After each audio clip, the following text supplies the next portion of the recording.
Hi, I'm Ken Weingartz and welcome to Wednesdays with Weingartz. Today we have the STIHL battery blower lineup, and we start with the AK series style battery blower. The AK is the residential battery lineup. This particular one's the BGA 57.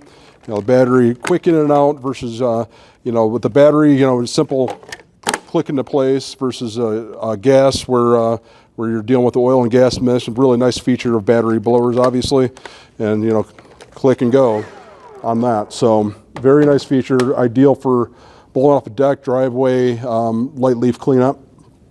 And then we have some representation of the AP battery lineup, and the P being for pros. Very similar cartridge style battery that will fit into there. And then also, so there's a handheld version of the AP lineup, and then there's also a backpack version. So this one is represented with the ADA 1000 battery pack on it on a BGA 300 blower. So in here you'll see that there's two slots that you can put an AP battery into. It'll operate off of one, give you the same power output, but two will just give it more runtime.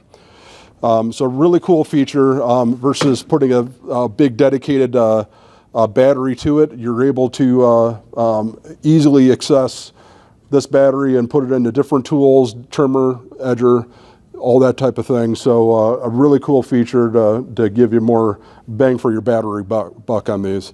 Weingartz.com, or click in the link for more details, and we'll see you next week.